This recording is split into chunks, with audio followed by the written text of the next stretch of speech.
Good morning students. पिछली class में हम लोगों ने चैप्टर 1 के एक्सरसाइज 1C चैप्टर एक्सरसाइज के 1C को हम लोगों ने 3 नंबर तक 3 नंबर हाँ 3 नहीं हम लोगों ने 2 नंबर तक पूरा सॉल्व कर लिया था। आज की वीडियो में हम लोग 3, 4, 5, 6, 7, 8 ये सभी को सॉल्व करेंगे। फिर अगली वीडियो में हम लोग इस पूरे एक्सरसाइज को ख़त्म कर लेंगे, बस थोड़ा ही बचा है। ठीक है, तो चलिए स्टार्ट करते हैं। जो 3 नंबर क्वेश्चन है, क्वेश्चन पहले पढ़ते हैं कि निम्नलिखित में परिमेय और अपरिमेय संख्याओं को पहचाने की कौन सी संख्या परिमेय और कौन सी अपरिमेय। तो मैंने आप लोगों को पिछली वीडियो में भी बताया था कि जो संख्या रूट से बाहर निकल जाए वो परिमेय होगी और जो रूट के अंदर ही ठहर जाए उसे अपरिमेय कहते हैं। तो चलिए बना के चेक करके देखते हैं 3 नंबर का ए क्वेश्चन कि रूट 16। तो ये रूट 16 है। ये आपको याद हुआ कि रूट जो ये 16 होता है वो 4 का स्क्वायर होता है, हमारा 4 का वर्गमूल होता है। तो ये बाहर निकल जाएगा, या फिर आपको अगर याद भी नहीं है तो आप 16 का अभाज्य गुणनखंड कर लीजिए। 16 का अभाज्य गुणनखंड ये हो जाएगा हमारा 8, 4 और ये फिर 2। अब क्या आया, 2 2 2, 4 बार 2 आया, तो इसको लिख देंगे 2 गुने 2 गुने 2। अब इसको हम लोग देखेंगे कि मैंने आप लोगों को बताया था कि रूट के अंदर अगर दो संख्या एक जैसी होती है तो वो बाहर निकल जाती है।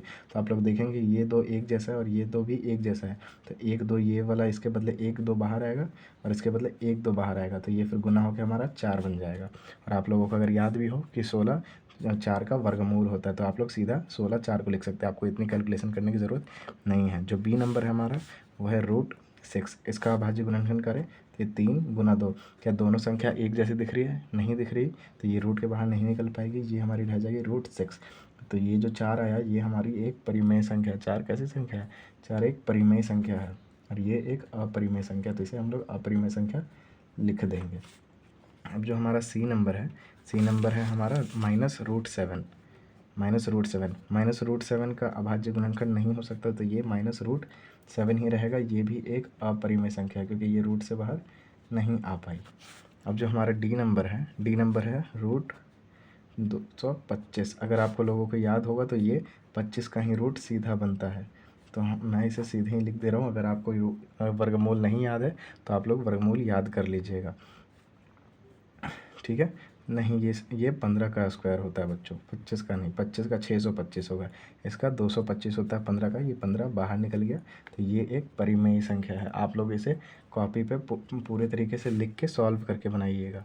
मैं आप लोगों को बस समझा दे रहा हूँ। अब यहाँ पे लिखा है 0.3796। अब ये रूट का इसमें कुछ है नहीं, तो आप लोगों को याद हुआ कि परिमेय के लिए अपरिमेय के लिए मैंने बताया था कि अपरिमेय संख्या का दशमलव प्रकार अशांत अनावर्ती होता है और परिमेय का शांत और आवर्ती। तो आप लोगों को देखना कि इसमें कोई संख्या रिपीट नहीं हो रही है, तो ये आवर्ती संख्या नहीं है, ये आवर्ती संख्या है कि एक ही संख्या इसमें बार बार नहीं आ रही है और ये आगे बढ़ नहीं रही, तो ये शांत दशमलव प्रकार है, तो ये शांत है, तो ये अब ऑब्वियसली परिमेय संख्या होगी। तो ये एक परिमेय संख्या है। अगर रीज़न पूछेगा तो लिखेंगे शांत दशमलव प्रसार, शांत दशमलव प्रसार है, इसलिए ये एक परिमेय संख्या है। जो एफ नंबर है उसमें देखेंगे आप लोग कि ये बड़ी संख्या लिख के और फिर इसमें लास्ट में डॉट डॉट करके छोड़ दिया गया है। ये संख्या है हमारी 1.5342736 और इसके आगे डॉट डॉट हम कर देंगे, मतलब ये कैसा है, ये है अशांत अनावर्ती दशमलव प्रकार और ये एक अपरिमेय संख्या होती है। तो आप लोगों को पता चल गया कि परिमेय और अपरिमेय संख्या कैसे ज्ञात करते हैं। तो चलिए अब पढ़ते हैं हम लोग अपने नेक्स्ट क्वेश्चन की ओर। नेक्स्ट क्वेश्चन है, वो कहता है कि परिमेय संख्याएं इतना इतना और इतना के दशमलव रूप में बदलने पर कौन सा शांत दशमलव में होगा, जाँचें। अब जाँचने कह रहा है, जाँचने का मतलब हम लोगों को इसे डिवाइड करके देखना पड़ेगा। तो आइए हम लोग इसे डिवाइड करके देखेंगे कि चौथा का जो पहला है वो कैसा है, शांत है अशांत है। नंबर है हमारा 2/9, तो 9 को 2 से डिवाइड करेंगे तो ये देखिए ये पॉइंट का 0 फिर से यहाँ पे 2 बार में फिर से 18, फिर 2 वापस आ जाएगा। तो ये जो 2 है हमारा ये रिपीट होता रहेगा, तो जो 2/9 है वो 0.2 और इसके ऊपर पॉइंट लगा देंगे क्योंकि ये 2 बार बार रिपीट होगा। अब जो बी नंबर है इसको डिवाइड करके देख लेते हैं। बी नंबर है हमारा 23/7, 7 से इसको डिवाइड करके देखते हैं। ये हमारा 3 बार में 21 और ये 2 पॉइंट लगेगा 0, 14 6 0, 8 बार में 46 4, फिर 0, 5 बार में 35, फिर से आ जाएगा 5 0, 7 बार में 49 1, 0 1 बार में 7 और 3, ये नंबर फिर से रिपीट होता चला जाएगा। तो इसे आप लोग आगे सॉल्व करके कितना आएगा कमेंट में आंसर बताएं, फिर मैं आप लोगों को कमेंट का रिप्लाई करूँगा कि आपका आंसर सही है या गलत। और बाकी आगे की संख्याओं को भी हम लोग चेक कर लेंगे कौन सा शांत है कौन सा अशांत है। इसका एक छोटा सा ट्रिक भी होता है, वो ट्रिक मैं आपको आगे बता दूंगा। अभी आप लोगों को अगली वीडियो में मैं आप लोगों को ये ट्रिक ज़रूर बता दूंगा कि इसे शांत और अशांत कैसे देखते हैं, लेकिन अगली वीडियो में आप लोगों को ये डिवाइड करके लाना ही है, ये आप लोगों का होमवर्क है। और जो 5 नंबर क्वेश्चन है ये भी कह रहा है कि परिमेय संख्या इतना इतना इतना और इतना को दशमलव रूप में बदलने पर कौन सा शांत है में क्या होगा। तो दोनों क्वेश्चन एक ही है, दोनों में डिवाइड करके आप लोग को देखना है, लेकिन इसका एक आसान ट्रिक होता है, मैं वो ट्रिक आप लोगों को बाद में बताऊँगा। लेकिन आप लोगों को ये होमवर्क के रूप में ये दोनों क्वेश्चन घर से करके लाने हैं। अब आइए हम लोग पढ़ते हैं 6 नंबर क्वेश्चन की ओर, कि यदि 1/7 इतना है तो 2/7, 3/7, 4/7 के दशमलव प्रसार क्या होंगे।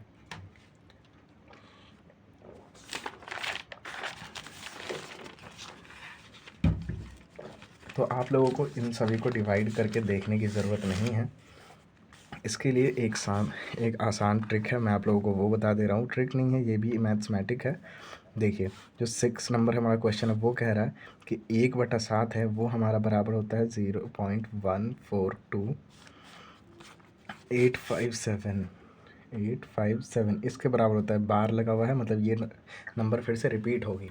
तो आइए अब हम लोग आगे क्वेश्चन को सॉल्व करते हैं। ये कह रहा है कि 2/7 को क्या कहेंगे हम लोग। तो 2/7 को हम लोग ऐसे भी लिख सकते हैं कि 2 इंटू 1/7, और यहाँ पे 2 लिख देंगे, और 1/7 की वैल्यू हमें यहाँ दी हुई है 0.142857, और इस पे बार, और हम लोग इसको 2 से मल्टीप्लाई कर देते हैं। 2 से 7 बार में 4, हाथ में 1, 10 का 1, हाथ में 1, 16, 1 17, हाथ में 1, 8, 1 9, यहाँ पे 4 आएगा, 4 1 5 होगा हमारा, फिर ये 8 और ये 2, 0 पॉइंट इतना, और ये इस पर भी बार लगा देंगे। अब सेम ट्रिक हमें लगानी 7/3 में, कि हम लोग 7/3 को 3 इंटू 1/7 लिख सकते हैं, और फिर 3 इंटू 1 इसकी जो वैल्यू है लिख देंगे 1.4857, और इसको फिर मल्टीप्लाई करके आंसर आएगा, वो आप लोगों को ये भी कमेंट करना है। फिर ये 4/7, ये 4 इंटू 1/7, तो इसको भी हम लोग लिख सकते हैं 4 इंटू 0.14857। आप लोगों को इन सब के आंसर्स को कमेंट करना है, ताकि मैं देख पाऊँ कि आप लोगों ने कुछ सीखा भी है कि नहीं। ओके, तो आइए आगे चलते हैं वीडियो में, कि निम्नलिखित भिन्नों को दशमलव रूप में लाकर बताएं कि प्रत्येक का दशमलव प्रसार किस प्रकार का है। तो इन सब को ना हम लोगों को दशमलव रूप में लाकर ही बताना है, मतलब इसको भी डिवाइड करके ही देखना पड़ेगा। तो आइए डिवाइड करके देखें हम लोग। मैं 2 क्वेश्चंस बता रहा हूँ, बाकी आगे के आपको कमेंट में आंसर करके इन सभी के आंसर्स बताने हैं। 7 नंबर का जो फर्स्ट नंबर है वो है 1/3, तो ये 3 लिखेंगे और इसको 1 से डिवाइड कर देंगे। 0.1 3 टाइम्स में यहाँ पे 9 लगेगा, 1 10, फिर ये 3 टाइम्स में 9, और यही फिर रिपीट होता जाएगा। तो इसको हम लिख देंगे 0.3 और ऊपर में डॉट। जो सेकंड नंबर क्वेश्चन है 0.6, नहीं ये 7/8 है, इसको डिवाइड कर देते हैं 8 और 7, ये हमारा लग जाएगा 8 बार में 64, यहाँ पे आ जाएगा 6, ये 0, फिर 7 टाइम्स में हम लोग लगाएंगे 56, और ये 4.35, ये हमारा कट जाएगा 0.875। अब देखिए ये जो हमारा 3 है ये रिपीट होता जाएगा, लेकिन ये शांत है, अशांत नहीं है। तो लिखेंगे हम इसे शांत और आवर्ती, शांत आवर्ती। लेकिन ये जो हमारी संख्या है ये भी हमारी संख्या शांत आवर्ती है। ये कैसी संख्या, शांत आवर्ती। अगर किसी संख्या में कोई संख्या रिपीट होती है, कोई भी दशमलव प्रकार, तो हम उसे अशांत अनावर्ती लिख देंगे, मतलब वो अपरिमेय संख्या। अगर पूछेगा कि ये परिमेय है या अपरिमेय, तो ये एक परिमेय संख्या है, क्योंकि परिमेय संख्या का ही दशमलव प्रसार शांत आवर्ती होता है, और ये भी एक हमारी परिमेय संख्या है। ठीक है, अब आगे का ये जो है 3 नंबर 4 5 6 नंबर, आप लोगों को इसके आंसर्स कमेंट करने हैं, और ऐसे लिख के करिए कि 7 का थर्ड का ये, 7 का फोर्थ का ये, ताकि मैं देख सकूं कि आप लोगों के आंसर सही है कि नहीं। अब आइए हम लोग इस वीडियो का लास्ट टॉपिक को एंड करते हैं। 8 नंबर के निम्नलिखित को P/Q, जहां P/Q पूर्णांक है एवं Q 0 नहीं के रूप में व्यक्त करें। तो आइए इसे बना के देखें। 8 नंबर का 1 है जो 0.3, 8 नंबर का 1 ये है 0.3 और फिर 3 के ऊपर डॉट लगा हुआ है। तो अब हम इसे कैसे परिमेय संख्या के रूप में बदलेंगे, ध्यान से देखिए, ये बहुत ही लंबा और अच्छा प्रोसेस है, ठीक है। आइए सॉल्व करते हैं। तो ये जो 0.3 डॉट है इसको हम लोग लिख सकते हैं कि 0.3333 और ये चलता जाएगा। अब हम इसे x के बराबर मान लेंगे कि ये बराबर है x के, और इसे फिर हम लोग लिख लेंगे समीकरण 1 मान लेंगे इसे। अब आगे हम क्या करेंगे कि दोनों पक्षों में, यहाँ नीचे लिखेंगे, दोनों पक्षों में 10 से गुना करने पर, अगर दोनों पक्षों में 10 से गुना कर देंगे तो ये नंबर हमारा बन जाएगा 3.333, तो ऐसे ही चलता जाएगा और ये बराबर हो जाएगा। अगर इसको 10 से गुना करेंगे तो ये बन जाएगा 10x, ठीक है। अब हम लोग आगे देख सकते हैं कि इसको हम लोग लिख सकते हैं 3 + 0.333 और ये ऐसे ही चलता जाएगा और ये हमारा बराबर हो जाएगा 10x के ही। अब आप लोगों को यहाँ पे दिख रहा होगा कि हम लोगों ने ऊपर x का मान माना था 0.333, मतलब ये 0.333 x के बराबर है। तो हम लोग यहाँ पे x रख सकते हैं बराबर 10x और यहाँ पे लिखेंगे समीकरण 1 से, क्योंकि हम लोगों ने इसका मान समीकरण 1 से ही रखा। यहाँ लिखेंगे समीकरण 1 से, ठीक है। अब यहाँ पे हम लोग इसे सॉल्व कर लेंगे। 3 ये इधर जाएगा, 10x माइनस x, ये आ जाएगा 3/9x। x का मान यहाँ से हम निकालेंगे तो ये आ जाएगा 3/9। अगर इसे कट कर दें तो 3 टाइम्स में 1/3 आएगा, ठीक है। अब चलिए हम लोग इसके सेकंड नंबर को बस सॉल्व करते हैं और थर्ड नंबर ये भी आप लोगों का क्वेश्चन रहेगा, क्योंकि सब में अगर मैं यही बना दूंगा तो आप लोग सीख नहीं पाएंगे, ठीक है। इसका हमारा जो सेकंड नंबर है 0.6 और इसके ऊपर डॉट। आइए इसे सॉल्व करते हैं। 0.6 और इसके ऊपर डॉट, तो इसको भी हम लोग को सेम करना है 0.666 और ये चलता जाएगा और इसे x के बराबर मान लेंगे और इसे मानेंगे समीकरण 1। अब हम लोग नीचे लिखेंगे कि दोनों पक्षों में 10 से गुना करने पर, अब दोनों पक्षों में अगर 10 से गुना कर देंगे तो ये बन जाएगा हमारा 6.666 और ये ऐसे ही चलता जाएगा, बराबर हो जाएगा हमारा 10x के।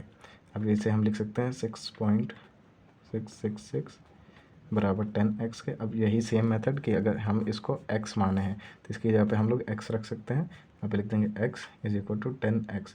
यहाँ भी ब्रैकेट में हमें लिखना है कि समीकरण 1 से। तो देखा, ये ज़्यादा हार्ड नहीं है, बस आप लोगों को थोड़ी सी अपनी मेंटालिटी को स्ट्रांग बनानी है। ये क्वेश्चन बिल्कुल भी हार्ड नहीं है। ये सेम हमारा बन जाएगा 10x माइनस x, ये हमारा आ जाएगा इधर 6 = 9x। x की वैल्यू आ जाएगी 9/6, जैसे हम लोग 3 से कट करेंगे तो ये हो जाएगा 3/2। अब जो इसका थर्ड नंबर है, इसका सॉल्यूशन मैं आप लोगों को लास्ट अगली वीडियो में दूंगा, वो है 0.7। आप लोगों को इसका आंसर क्या आता है कमेंट करना, मैं अगली वीडियो में से सॉल्व करूंगा, ठीक है। तब तक के लिए बने रहिए चैनल पे। वीडियो अगर पसंद आई तो वीडियो को लाइक करिए, कमेंट करिए और कमेंट में आंसर मुझे ज़रूर बताइएगा। मुझे देखना है कि आप लोगों ने क्या सीखा मेरी वीडियो से। और अगर चैनल पे नए हैं तो चैनल को सब्सक्राइब करिए। Thank you.